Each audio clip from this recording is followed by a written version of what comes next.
Uhuisho na matengenezo ndiyo tiba kwa ulimwengu, kwa mujibu wa Mathayo 24:14.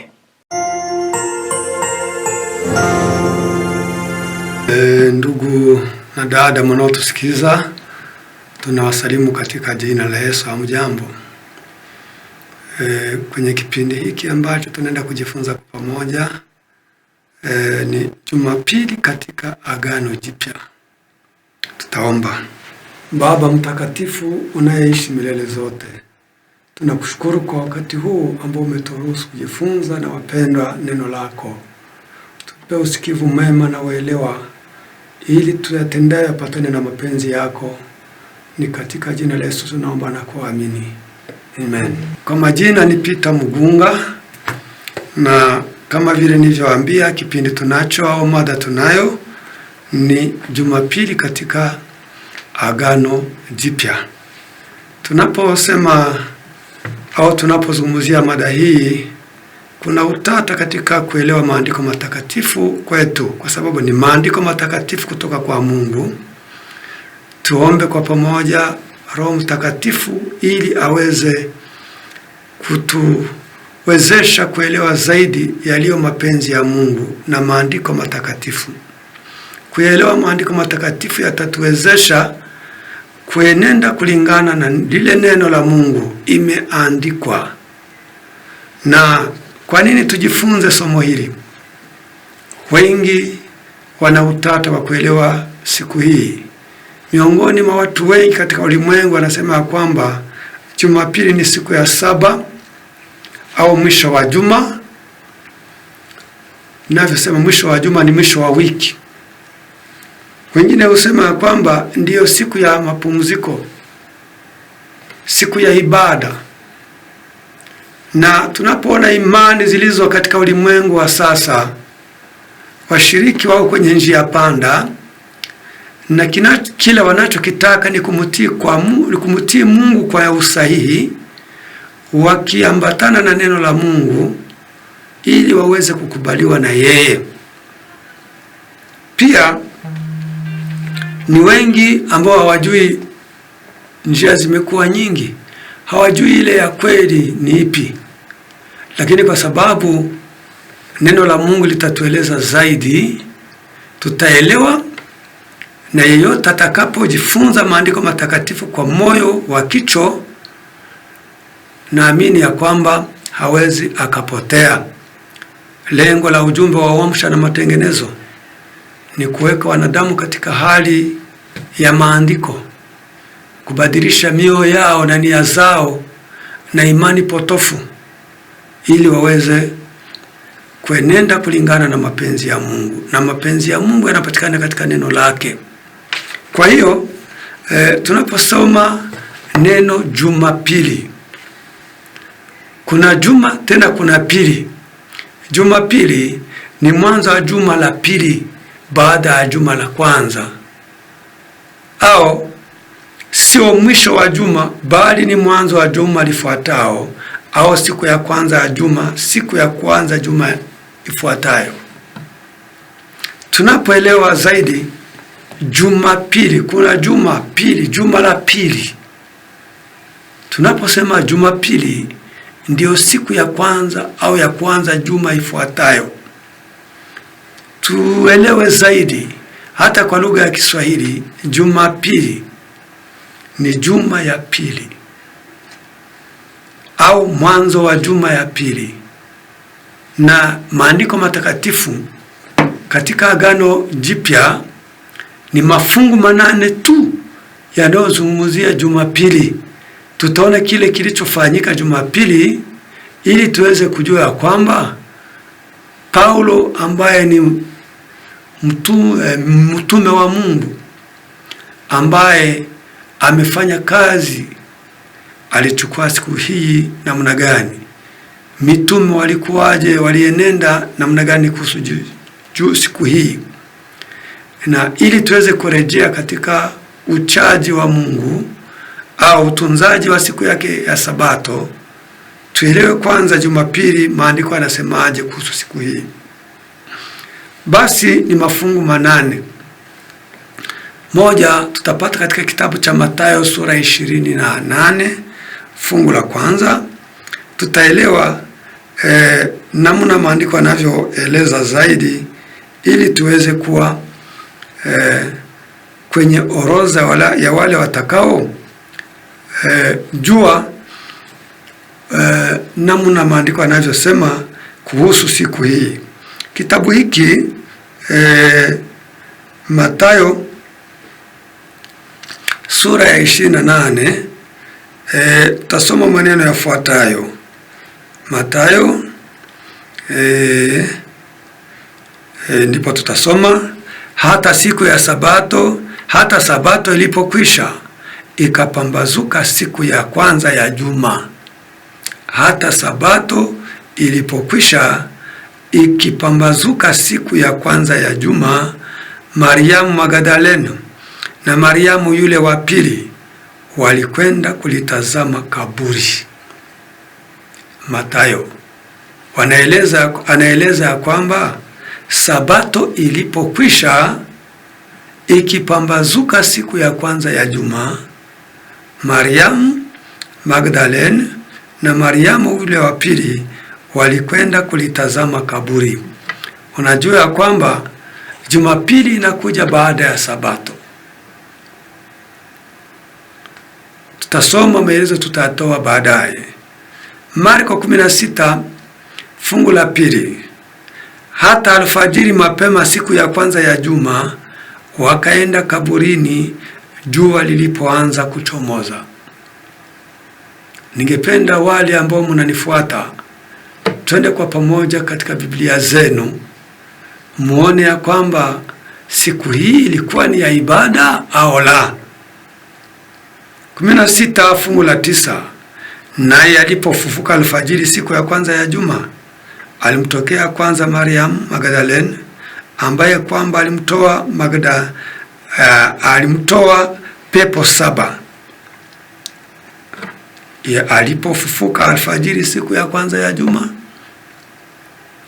basi alimtokea kwanza Mariamu Magdalene, ambaye kwamba alimtoa pepo 7. Luka 24 fungu la kwanza. Hata siku ya kwanza ya juma ilipoanza kupambazuka, walikwenda kaburini wakiyaleta manukato walioyaweka tayari. Unajua kwamba ukisoma sura 23 fungu la 54, Yesu alikufa, ilikuwa ni siku ya kujiandaa Sabato. Walitafuta manukato, ilikuwa ni Ijumaa, lakini siku ya Sabato wakaenda kanisani kwenye ibada, na siku ya kwanza alfajiri wakapeleka yale manukato ili waweze kuyapaka mwili wa Yesu. Walienda huko kaburini. Somo hili linatuonesha kwamba kitu walichokifanya ni kwenda kaburini. Fungu lingine ni Yohana 20 fungu la kwanza. Hata siku ya kwanza ya juma, Mariamu Magdalena alikwenda kaburini alfajiri, kungali giza bado, akaliona lile jiwe limeondolewa kaburini. Fungu hili linatueleza kwamba hawa akina mama wawili, Mariamu na Mariamu yule mwingine, walikuwa na bidii ya kwenda kuona kaburi la Yesu ili waweze kumpaka yale manukato. Fungu la 19, ikiwa jioni siku ile ya kwanza ya juma, pale walipokuwapo wanafunzi, milango imefungwa kwa hofu ya Wayahudi, akaja Yesu akasimama katikati, akawaambia, amani iwe kwenu. Ndugu mpendwa, hawa watu mitume wa Yesu Kristo aliposulubishwa msalabani, walipoona ameiaga dunia na kuzikwa, walikuwa na hofu ya Wayahudi, wakaenda kujificha nyumbani mwa mtu. Hapo hapo akafunga milango kwa ajili ya hofu ya Wayahudi waliokuwa nayo. Na Yesu alipofufuka majira ya jioni, Pale walipokuwapo wanafunzi, milango imefungwa kwa hofu ya Wayahudi, akaja Yesu akasimama katikati, akawaambia, amani iwe kwenu. Basi hofu waliokuwa nayo ilikwisha walipomwona Yesu. Wengi walisema kwamba basi tuone ni waliyechoma msumari, ni waliochoma mkuki. Wakatazama, hata miongoni mwa mitume walikuwa wale ambao hawezi kuamini mpaka wapapase mwili wa Yesu waone kama ya kwamba ni yeye tu. Fungu lifuatalo ni kitabu cha Matendo ya Mitume 20 fungu la 7. Hapa kuna kipindi kimoja baada ya Sabato, sababu kawaida tunaposoma maandiko matakatifu siku inaanza jioni mpaka kesho jioni na jua limetua. Kuna kipindi tutakachokisoma kilichofanyika hapa. Tutaona ilikuwa ni muda gani. Hata siku ya kwanza ya juma tulipokuwa tumekutana ili kumega mkate, Paulo akawahutubu akianza kusafiri siku ya pili yake, naye akafuliza maneno yake hata usiku wa manane. Tunaposoma kipindi hiki, wenye kuwa na Biblia zao mutasoma, ilikuwa ni taa zilikuwa zimewaka. Tutasoma fungu la 8. Palikuwa na taa nyingi katika orofa ile tulipokuwa tumekusanyika. Kijana mmoja jina lake Tuko alikuwa ameketi dirishani, akalemewa na usingizi sana. Hata Paulo alipoendelea sana kuhubiri, akazidiwa na usingizi wake, akaanguka toka orofa ya 3, akainuliwa amekwisha kufa. Paulo akashuka, akamwangukia, akamkumbatia, akasema, msifanye ghasia, maana uzima wake ungali ndani yake. Akapanda juu tena, akamega mkate, akala, akazidi kuongea nao hata alfajiri, ndipo akaenda zake. Ni kusema kwamba Paulo alipotafuta kuaga wazee wa makanisa wa Efeso, baada ya Sabato, majira ya jioni, taa zilikuwa zimewaka, akaanza kuwahutubu na akafika majira ya usiku wa manane, ndipo Yutuko naye walikuwa kwenye orofa ya juu, akaanguka kwa kuwa alikuwa amezidiwa na usingizi. Alipokufa, basi tunachokiona, Paulo alishuka kwenda kumchukua na akaweza kumponya. Ile ilikuwa ni kusanyiko la usiku, silo kusanyiko la asubuhi, sababu kama vile tumekwisha kusoma, alipofika alfajiri, haya maneno fungu la 11 na 12 nasema, akapanda juu tena, akamega mkate, akala, akazidi kuongea nao hata alfajiri, ndipo akaenda zake. Wakamleta yule kijana yu mzima, wakafarijika faraja kubwa sana.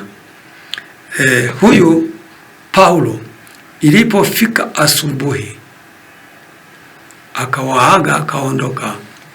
Walikuwa na mazungumzo mazuri, ilikuwa ni baada ya Sabato. Kitabu kingine ambacho tutasoma ni wa Korinto wa kwanza 16 fungu la 2. Inasema, siku ya kwanza ya juma, kila mtu kwenu na aweke akiba kwake kwa kadri ya kufanikiwa kwake, ili kwamba michango isifanyike hapo nitakapokuja. Paulo mwenyewe alipoandikia wa Korinto, aliwaambia kwamba kwa ajili ya kusaidia wahitaji wasiojiweza, siku ya pili ya juma, kila mtu aweke kwake akiba kadri anavyoweza, ili kwamba michango isifanyike hapo nitakapokuja. Hapa hatuone ibada yoyote siku ya pili ya juma, bali Paulo angepita kwao, lakini siku ya pili ya juma kila mtu angalitafuta sehemu ya chakula ili wakati Paulo atakapofika pale kwao, sijui ni siku gani angalipaswa wazuru, awakute kila mtu ameweka akiba kwake, na atakusanya michango yote na kuwapelekea wale wasiojiweza. Fungu la 3, nami nitakapofika nitawatuma kwa nyaraka wale mtakao wachagua, wachukua hisani yenu mpaka Yerusalemu. Ni kama ikifaa niende na mimi, watasafiri pamoja nami. Huyu ni Paulo ameandika kuhusu siku ya kwanza ya juma. Ndugu zangu wapendwa, siku ya kwanza ya juma au Jumapili sio siku ya saba kama vile wengi wanavyodhani, bali ni siku ya kwanza inayoanza juma. Tusema the first day of the week. Ni siku ya kwanza ya juma kama vile tumekwisha kusoma katika maandiko matakatifu, yaani Biblia. Na kwa hiyo tutazamapo Sabato, tukirudi kwenye siku ya uumbaji, ni Mwanzo sura ya 2. Baada ya kuumba mbingu na dunia na vyote vilivyomo, na mwanadamu baada ya kuumbwa, Mungu akapumzika siku ya 7, yani akaibariki, akaitakasa, na siku hiyo tunapaswa kupumzika siku hiyo katika amri ya 4, yani Kutoka sura ya 20 fungu la 1 inasema, kumbukeni, ikumbuke siku ya Sabato ukaitakase. Siku 6 fanya kazi, bali ya siku ya 7 pumzika. Ni Mungu anayesema siku 6 fanya kazi, siku ya 7 pumzika. Mungu alipumzika siku ya 7. Hesabu kuanzia siku ya kwanza ya juma mpaka siku ya 7 ambayo ni Saturday, yani Sabato. Acha kazi zako, uishi ukiambatana na Mungu. Kama wewe ni kiumbe na Mungu ni muumbaji, anataka utofautishe siku ya pumziko ambalo Mungu amebariki na kutakasa, uitofautishe na Jumapili, ili usije ukabuni siku nyingine ambayo Mungu hajatakasa. Kwa hiyo, msomaji wa Biblia, chunguza maandiko matakatifu. Jumapili sio siku ya 7.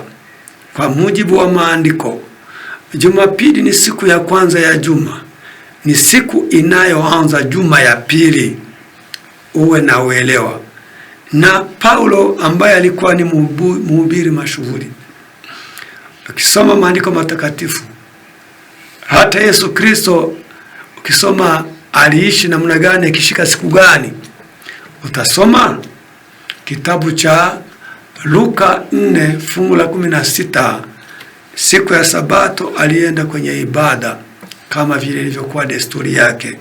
Ukisoma Matendo 16 fungu la 13, utasoma Paulo na wenzake siku ya 7 au ya Sabato walienda nje ya mji. Wakaenda siku ya Sabato nje ya mji, mahali ambapo wanawake walikuwa wamekusanyika, wakakaa pamoja nao kwenye ibada. Hatujawahi kusoma ya kwamba Mungu ameitakasa siku ya kwanza ya juma, bali aitakasa siku ya 7. Na yeyote ambaye anatafuta kumcha Mungu kwa njia ya uaminifu, sharti aitunze Sabato, aishike Sabato. Ni siku ambayo Mungu ameibariki na kutuambia sisi na familia zetu, wageni wenye kuwa kwenye malango ya nyumba zetu, basi nao wasija wakaivunja Sabato, wakijua kwamba Mungu ndiye muumbaji na wao ni viumbe. Hawataweza kujiwekea siku nyingine ya kuabudu. Mpendwa unayenisikiliza, yachunguze maandiko matakatifu Hakuna utakaso. Siku ya kwanza ya juma imewekwa na mwanadamu, na Mungu ako hapo, mwanadamu ako hapa. Basi chagua utamtii nani, kwa sababu Mungu yeye anakuonesha nuru, njia. Ni mujibu wako, ni wajibu wako kuenenda katika ukweli ambao tumefunuliwa. Mungu mwenye uwezo, anayetupenda, atupe usikivu mwema, atuwezesha kuyatekeleza yaliyo mapenzi yake. Tuache njia za upotovu na udanganyifu, ili tuwe na nia au na moyo usiotulaumu, kwa kuwa sisi tumeyashika maagizo yake. Ndio maana Mungu akasema, mkinipenda mutazishika amri zangu. Na Sabato ni mojawapo wa amri 10 za Mungu. Hawezi ukaivunja kama wewe ni kiumbe bila kuzivunja amri nyingine. Tungeishika Sabato na kumjua Mungu ndiye muumba, hakuna wale ambao wangaliweza kuiabudu miungu, sababu Mungu ni muumba wetu. Miungu ni ile iliyowekwa na wanadamu, ambayo haiwezi kumsaidia mwanadamu kwa chochote. Basi Mungu atubariki, atupe uelewa na usikivu mema na uchaguzi wa kuenenda katika njia iliyo ya kweli. Tunaomba katika jina la Yesu Mwokozi wetu, amina. Tutaomba. Baba yetu unayeishi milele zote, wakati huu tumekusha kujifunza neno lako. Patia yote dhamiri isiyo mlaumu, na aweze kuenenda kulingana na ukweli wako, na mwisho wa dahari tuurisi uzima wa milele. Tunaomba katika jina tukufu la Yesu Kristo Mwokozi wetu, amina.